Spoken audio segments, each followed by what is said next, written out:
Welcome, everybody, to IsisParenting's Sleep Support Webinar and Chat. My name is Nancy Holtzman. I'm a mom and baby nurse educator, board-certified lactation consultant, and board-certified in pediatrics.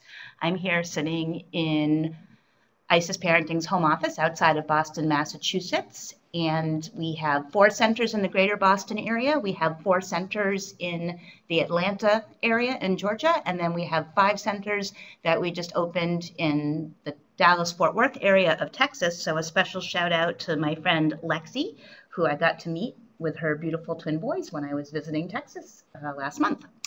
We have an awesome international group today. We've got somebody from London, and I see we've got Marley from Cape Town, South Africa. I don't know if Ellen will join us today, but she often does, from Dublin, and then all over the United States. So nothing makes me happier than being able to spread the ISIS love and new parent support across the nation and across the globe. Let's see, I have 2 kids. I always forget to mention them.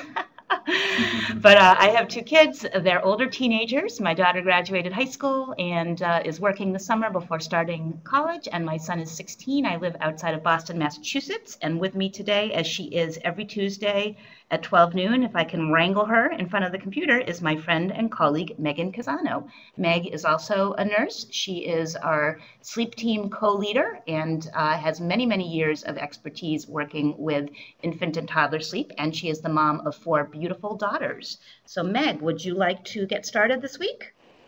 Yes, thanks, Nancy. So thanks for joining us, everyone. And for those of you who might be new to our sleep webinars, we have a growing library for you to check out. Go back on your leisure. You can listen on your computer. You can listen on your smartphone. So you might hear me refer to some webinars that we've recorded previously from time to time. Nancy's got the link for you here, so you can go back and take a look. And you might be able to really listen to several and really piece together a nice plan for yourself. But of course, we are always here to give you personalized one-on-one attention for your particular family and your particular baby with an individual sleep consult as well. So today we are talking about the so-called 4-month regression.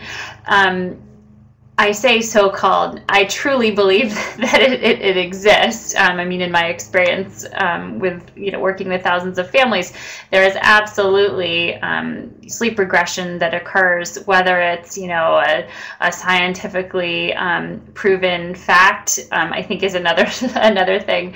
But basically, when you're talking about a sleep regression, it's generally significant. Meaning, oh my gosh, my baby was just sleeping amazing and now all of a sudden it's terrible.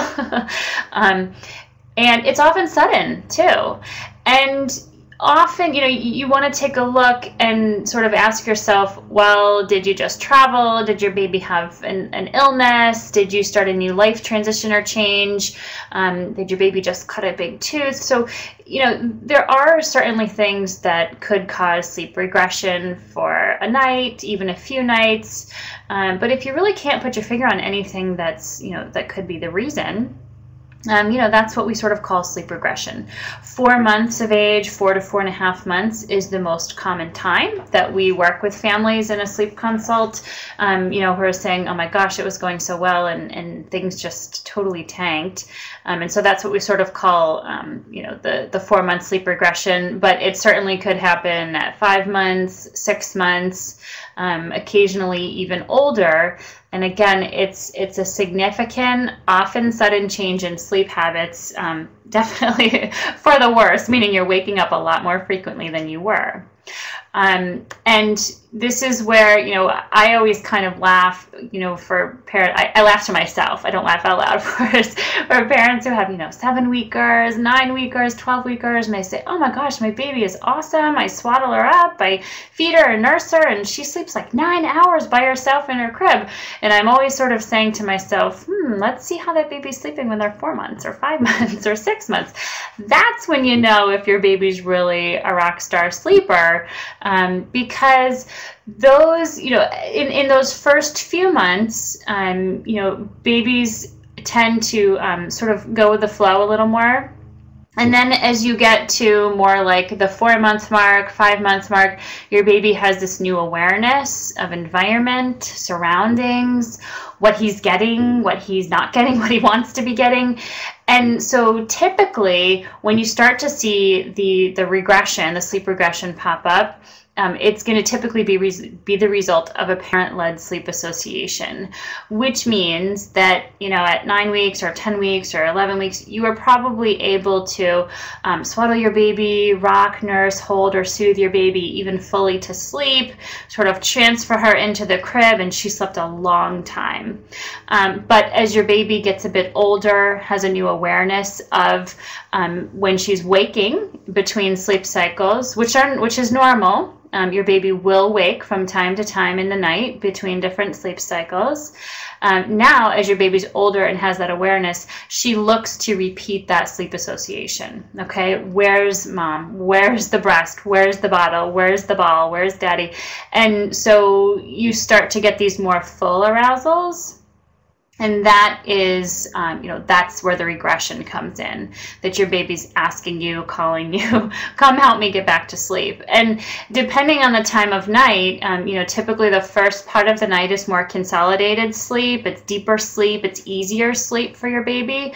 And so you might still get a good 3 or 4 hour stretch.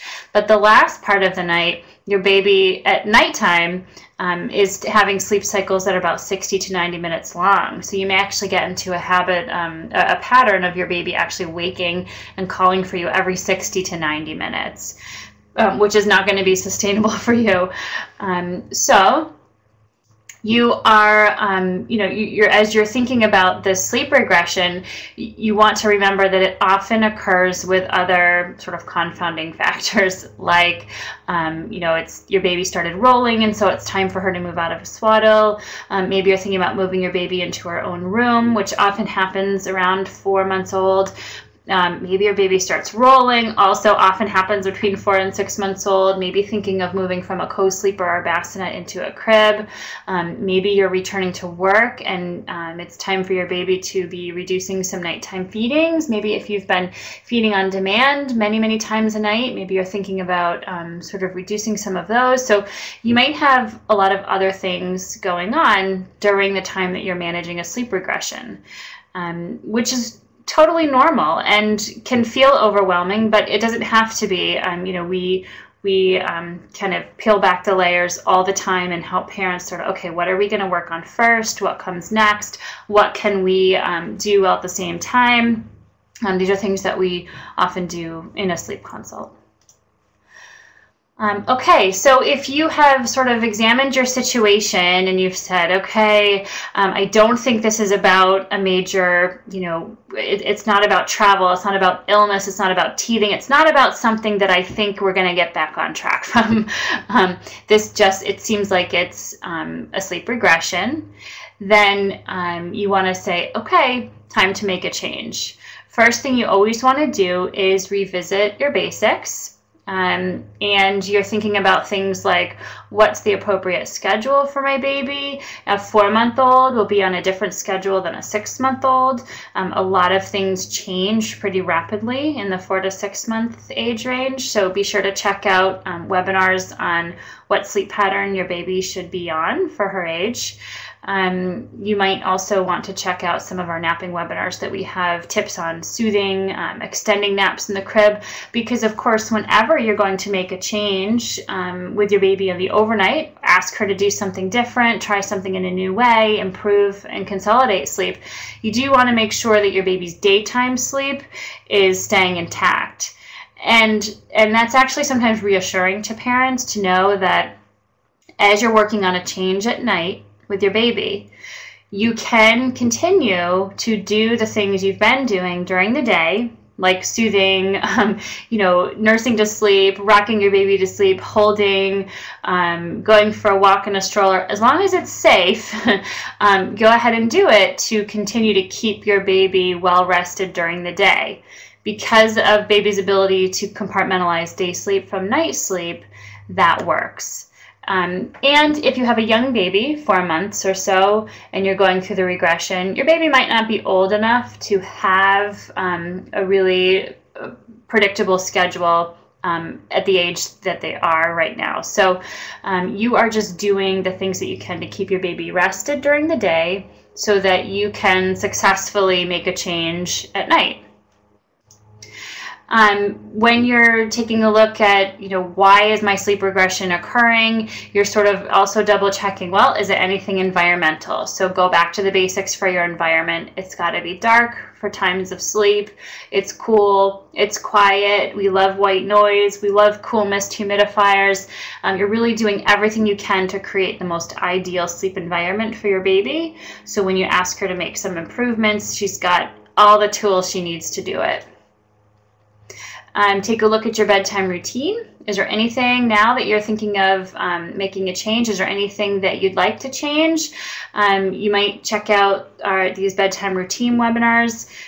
If you feel like bottling to sleep or nursing to sleep has become your trouble spot, you might also want to take a look at our transitioning away from nursing to sleep and sort of picking up some new soothing techniques that can be helpful on the path to independent sleep.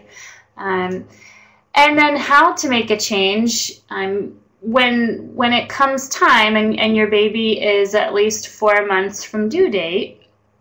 If you feel like you really are in a sleep regression that you need to get out of because it's not sustainable for anybody, then it's probably time to change those parent-led sleep associations into a baby-led sleep association. One of the most popular ways to do this, particularly for the younger babies, 4 months, 5 months, 6 months, would be gentle transitioning using a trading down sleep association approach. And we've got, of course, a link for you here that you can work on sort of exchanging those parent-led sleep associations, like the rocking and the bouncing and the holding and the nursing, those things that you've been doing maybe as many as 60 to 90 minutes in the overnight. And trading that for your baby ability to, like this little girl, snuggle up with her 5 loveys and go back to sleep. And so then at this, when she wakes up every 60 to 90 minutes in the last part of the night, if it's not related to hunger, she can scoop up those loveys and go back to sleep on her own. Okay, so kind of the bottom line with the sleep regression, and this is great because we're going to have plenty of time for your questions, is that, yes, it's real. It is real. I do believe it's real. But it's real because it's generally related to sleep associations that your baby has picked up. And, under 4 months, he was kind of like, sure, I'll do what you want, Mom. I'll sleep these great stretches in the crib. But when that awareness sets in, when that attachment to sleep association sets in, you start to see sleep cycle wake-ups, which can be as often as 60 to 90 minutes overnight. And so that's the time when, you're sort of looking at everything that could possibly be in play, schedule, environment, timing, extra feedings, is it illness, is it teething, is it travel? And if you feel like, no, I really think it's a sleep association, then you're going to work on making that exchange, starting at bedtime first, and depending on the age of your baby, carrying it into the night as well. Always for more, personalized tailoring and one-on-one for your baby, your family, your work schedule, siblings, pickups, drop-offs, you name it. We have experience with it. We're always happy to help with a sleep consult as well. Okay, let me go back for a second here. Awesome. Nancy, we have tons of questions, tons. Good. Which is good because we've got time. We've got time today to get to them. Yeah. Okay. I will actually put the next slide up for a few moments because while you're listening, click these links so that if you don't already get our weekly newsletter, even if you live in London or Cape Town, South Africa, or Dublin, you can still be getting the ISIS week-by-week age and stage newsletter in your inbox every Tuesday morning. So you should do that. And then, of course, follow us on Facebook because then you'll know about other upcoming webinars and various other things that are going on. Okay, so my question was about the light and dark, which we kind of skimmed over when we were talking about room environment. But I wanted to point out that light becomes ever so much more important to help establish and reinforce your baby's circadian rhythm.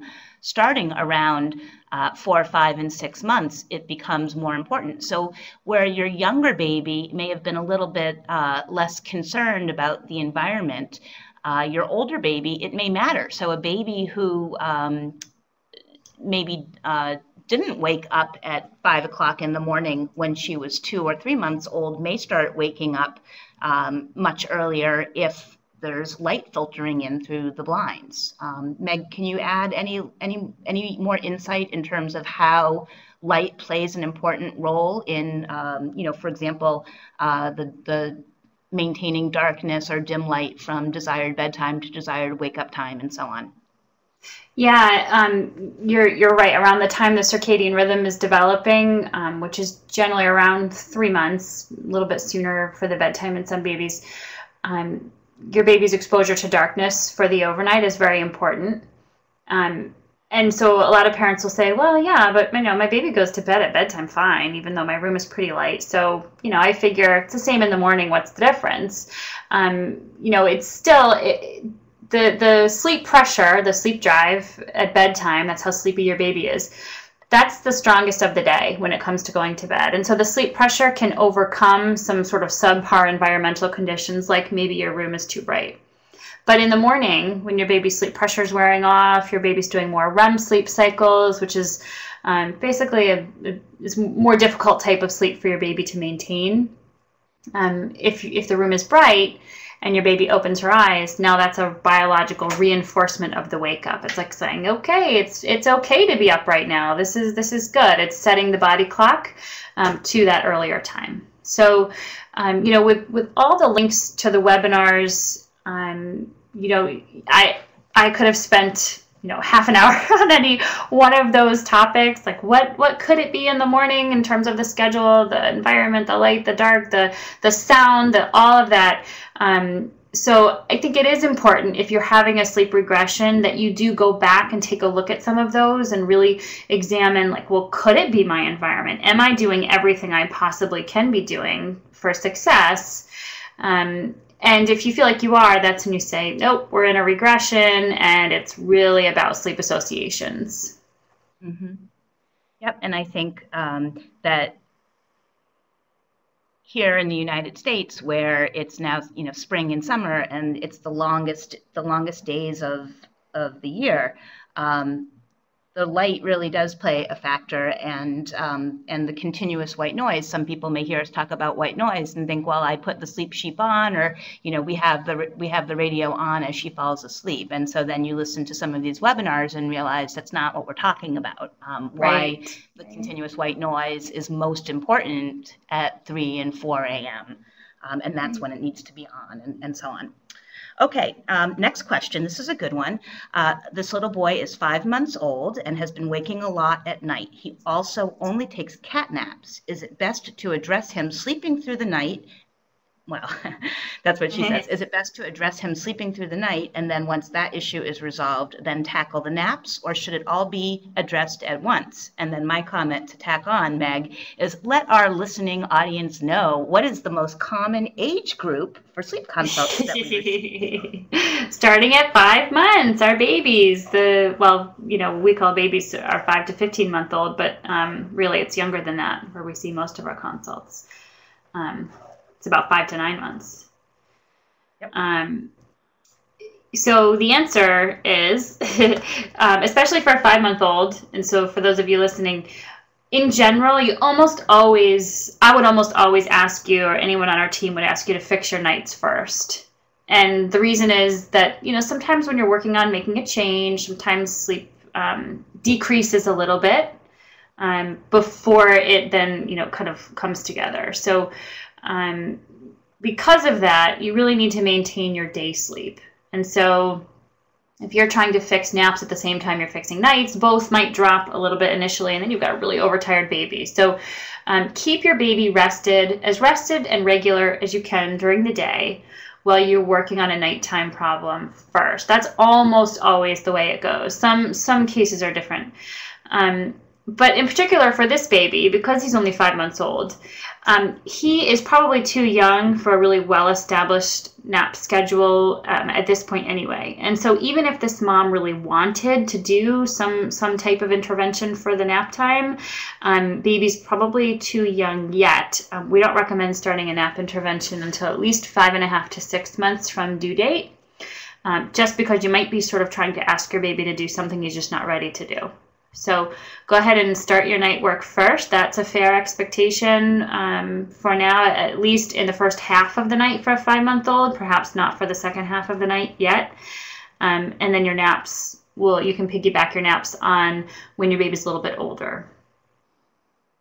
Yeah, I'm glad you made that comment about the first half of the night for a 5-month-old, because sleeping through the night can mean very different things for different people. So she referenced, should I work on getting my baby to sleep through the night first? And for some people, that means the 5 or 6 hour period of time, preferably between midnight and 5 a.m. And for other people, that means, a 10 to 12 hour period of time. So I like to think of nighttime sleep as a 10 to 12 hour period of time during which you will probably see and or feed and or resettle your baby 3 times, twice, or once, depending on the age and stage of your baby. But yeah, some 5-month-olds are sleeping uninterrupted for 10 hours, but certainly not all, and I dare say probably not most. Yeah, I agree. Okay, next question. Here is a delightful 8-month-old, 7 months adjusted, suddenly cannot be put down drowsy but awake and must be held until deep sleep. Trading down is not working, just cries and cries and cries. Help, this is a brand new behavior. Okay. 7 months adjusted. Yep. And it sounds like he was going down well independently. Sounds like suddenly cannot be put down drowsy but awake.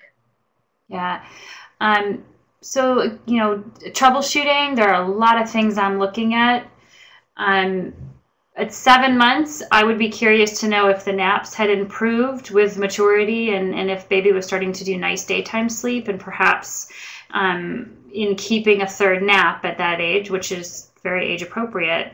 Perhaps the bedtime wasn't in the right ratio to the last nap, and so the sleep pressure wasn't high enough at bedtime, and sometimes that's where you start to get resistance at bedtime. If baby's having a little trouble falling asleep, that can create some crib anxiety, resistance to going to sleep. Certainly it could be a sleep association, although it sounds like this baby was doing well independently. And so I'd be looking at things more like, is it scheduling related? Is there something going on developmentally? 7 months, did he just started getting up on all four? Or did he just start getting up on all fours? Is there some sort of milestone he's trying to work through? Is this Janet saying not really? Naps are still erratic. Is it an accumulation of overtiredness? Do you have some sleep debt going on and he needs an extra early bedtime a couple of days a week? There are a lot of things that I would be looking at. If you feel, Janet, like, I've looked at everything. I feel like his schedule is good. I'm doing the best I can with his day sleep. I feel like I've really, I know you're on all these webinars, then you might take a look at technique.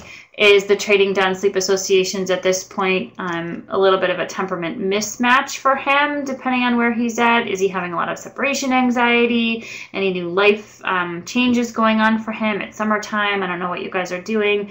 And so you might need to either switch gears. You might need to do something more soothing and interactive than trading down, or less, just depending on your personal philosophy as a parent and what you think would be the best fit with him. Oh, you're selling your house and moving across the country. Okay, so there might be a little bit of stress going on in your environment, that he could be picking up on a little bit. No biggie. No biggie. Okay, let's see. I want to get to 2 more questions if we can. Of course, this one I want to get to because it's such a delightful suck up. Hello, your recorded sleep webinars have been so wonderful as we've transitioned our now 9-month-old from our bed to her crib. She's going down easily and sleeping the first 3 hours of the night consistently. Although I'm able to soothe her back to sleep for an additional cycle or two after her initial waking, I'm not seeing her learn to link her cycles together to sleep for a longer stretch than that. Will this eventually come, or am I missing a step that could be helping her? Okay, so I didn't know how to answer that one. That one came to me by email, and I said I'd put it through today. okay. So baby is how old again, Nancy? Baby is 9 months old, going Okay. down easily, sleeping first 3 hours. Mom can soothe her back to sleep for an additional cycle or two after initial waking, but she's not seeing the baby continue to link her sleep cycles together for a longer stretch than that. Will this eventually come, or is there something she should be doing? Well, I mean, when she says going down easily at bedtime, I don't know if that means she's being soothed to sleep easily. I mean, mom's soothing her back to sleep through sleep cycles, so baby's having normal sleep cycle wake-ups, and mom's soothing her. So this is a sleep association. This is a, parent is the sleep association. So, I would basically say, look at bedtime. Even if this baby is going to bed awake and putting herself to sleep at bedtime, that's awesome. But that's also the easiest time of the night to do it. And, some babies still need to learn that skill in the middle of the night as well. So if this baby is not going to sleep on her own, mom wants to start to teach her that at bedtime, if she wants baby to do it on her own in the night as well. And mom also, if baby is going to sleep on her own at bedtime, then mom wants to start working on those nighttime wake-ups where she's been soothing baby back to sleep. She'll want to start to, withdraw that interaction a little bit, whether she does it in a slow way, like a trading down way, whether she does it a little faster, of course, is always, very modifiable per family. But I would just say, sounds pretty straight up like a sleep association. Baby just doesn't know what to do in the night without mom. Okay. I'm starting to see a consistent trend, really, from what we talked about, which could be at 4 months or at 5 or 6 months, whenever really sleep associations begin to rear its ugly head. And not that it's an ugly head, and I say to people, say, oh my gosh, truth be told, I nursed all of my babies to sleep because I enjoyed it and it felt very natural to me. And I kind of said, you know what, I like this, and I'm just going to do it until it's not maintainable for me. And for some moms, that's like, 3 or 4 months. Some moms want to start working on sleep associations from day one. And some moms are like, hey, we did fine for 8 months and now it's not working so well anymore. So, sleep associations, it's not that they're bad. It's just that if they're parent-led, you might reach a point where it's just causing excessive wake-ups and everyone's exhausted. Mm-hmm. And I think it depends on what your goals are. If mom is back at work and trying to have baby be sleeping in a crib and hoping that baby will sleep in a crib and start sleeping longer at night, and mom is in there every 90 minutes throughout the night to nurse the baby back to sleep, that's going to be exhausting. Oh yeah. If you're bed sharing and you roll over and nurse your baby back to sleep and barely remember if it was once or twice or 3 times in the morning, that may be the answer for some families. Right. Yeah. Okay, last question. Do you have time, or do you have a consult coming right up? Nope, not quite yet. This is a long question, so I'm going to try to skim it to get to the critical points. But of course, she starts off with, I love these webinars. Baby girl just turned 6 months. 4 to 6 months was rough with lots of wake-ups, but now baby is going to sleep completely on her own at night. Bedtime routine had helped that. They were having 2 short feedings, and are working on gently weaning down the night feedings. That's going okay. But now baby is waking up mom says, at random times during the night, not out of hunger. So we don't probably think that they're particularly random. They're probably at light sleep cycle times during the night. Baby may or may not be hungry, but waking up. And then mom says she's definitely teething, so that might explain it, but it's hard to soothe her during the night. They try to shush her in the crib, but sometimes it takes an hour. Mom's getting tired, so is dad. Is this normal? Do we have to wait it out? And they don't want to let her cry in the crib. Okay, and they are actively trying an intervention right now, like a trading down, or this is just what's been happening? It sounds like it's hard to soothe her during the night. They try to shush her in the crib. Okay, and are they active? Yeah. Okay, so here again, I would say although baby's putting herself to sleep at bedtime, in the night, she's either getting fed or rocked back to sleep by mom and dad. Is that an accurate summary? It looks that way, yes. Okay. So remember that your babies will wake up in the night. We all wake up in the night. It's very normal. A little less so in the first third of the night, more frequently in the last part of the night. And so, you know, when we adults do it, we roll over, we glance at the clock, we fluff our pillow.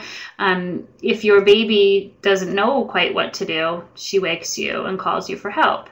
So knowing how to go to bed at bedtime is great. Like I said, that is definitely a step on the path to independent sleep. But babies get really good at knowing, okay, I know I'm supposed to do this at bedtime, but in the night I also know that I get rocked or fed or held or you name it back to sleep. So, you know, again, I would say this mom is probably at a point where it sounds like it's not sustainable anymore. She wants to be doing interactions with her baby that are going to be leading to results. So endless soothing for an hour, everyone's getting frustrated, that, you know, is resulting in, you know, eventually rocking or holding or nursing baby back to sleep. That probably will keep this cycle going, unless it's related to something which she has to assess, like teething or illness. But assuming it is just a sleep association, then she'll want to start an intervention. Whether she, you know, if she's looking for something of the soothier variety, probably more like a trading down sleep association. She probably doesn't need happy crib time because baby already knows how to go to sleep on her own at bedtime. But, you know, she can, in a sleep consult, there are lots of ways we modify. We have plenty of in-room strategies, not just trading down sleep associations, but other in-room strategies for parents who want to be in their room with the baby when the baby's learning to make a change and who aren't comfortable with long periods of unsupported crying. You know, and then we have strategies for parents who aren't comfortable with any periods of long crying, supported or unsupported. So, you know, my point is, a lot of options, but I think this mom is probably at the point where, like, you know, like the other mom, she probably needs to start an intervention that's going to take place in the night as well. Okay. I think we do need to wrap. Two quick questions in the chat room that I may address. I thought Lexi's was interesting. Is there a list of good baby-led sleep associations that we should be trading down toward? And really, your baby will discover his or her own sleep associations with the exception maybe of starting to provide a lovey or a pacifier or webinub, which can also be a sleep association that initially may be parent directed, but gradually becomes child led. But kids will do things like thump their legs, hum or sing or talk or rock or bump their head against the railings or sit up or pull up and stand and babble. Well, maybe that's not a sleep association. That's just a behavior they do while they're waiting to fall back asleep. But it's usually rolling over, grabbing their lovey, sucking their thumb or finger, something like that, falling back to sleep. And so it's not necessarily something that you need to teach them. It's something that they will gradually develop. And your goal with the trading down sleep associations is to gently transition, removing yourself actively from the equation. Meg, do you have anything you want to add to that? Anything I got wrong? No, I think you're right. I think it depends a little bit on the age of the baby, and certainly you can try to introduce some sleep associations, like Nancy said, like levies, particularly for babies as they're getting a little older. But otherwise, yeah, they probably will find some sort of, whether it's finger sucking, thumb sucking, head rubbing, kind of shaking their head back and forth. Some babies don't do anything, or it doesn't appear that they do anything anyway. Move They don't. around the crib a little bit till they fall back asleep. They just, yep. A lot of babies, younger babies, I always find they like to kind of roll or inch or scooch until they're all the way at the foot of the bed or all the way at the, they like to be pressed up against the side, it seems like. Some kids will even stick their arm or leg through the rail, and that freaks out parents, but that's how they prefer to sleep. I wonder if Lexi's also maybe referring to, which is actually in the Trading Sleep Association's webinar, sort of the schedule of trades that is typically made, like, for example, rocking baby to sleep, to soothing baby from the side of the crib, to sitting next to the crib, to shushing from the doorway. So I am, gradual removal of your active, the active parental participation. Yeah. Right. Okay, I think we need to wrap up. I will stay in the chat room and not answer any remaining questions because that could take all day. But if there were any links or anything like that you couldn't find on your own, and thank you guys. We had a full house today. Thank you for helping some of the newbies and directing them to the right places. I love that you guys can name all the different webinars. Oh, that's in sleep location transitions. Yes, that's fantastic. That's great. You're a good crew. No breastfeeding webinar this Thursday because it's July 4th, which of course here in the United States is a holiday. And sleep webinar will be back next week, and we're going to talk about, I believe we're going to talk about from, what is it, Meg? From 6 to 16. 16 weeks. So we're going to talk about, the 2, 3, and 4 month olds sleep and nap patterns, I think. Something like that. Please help us by spreading the word on Facebook, on Instagram, because I am not, as of yet, we don't have ISIS really out there on Instagram. And so please link to a lot of these webinars and articles and things like that to point people to our direction. Thanks, everybody. And remember that if you need some personalized help, that's why we're here. And you just pick up the phone and we can talk to you in a few days. Not me, it'll be the sleep team because they know this stuff better than I do. In a few days to a week, we book usually somewhere between 2 to 7 days out in terms of sleep consults. And if you are international, that is no problem. We do international calls all the time. So we're happy to help you with sleep. Sleep is an ongoing conversation, and there you have it. Have a great day. Have a great week. Happy, safe July 4th if you celebrate that. And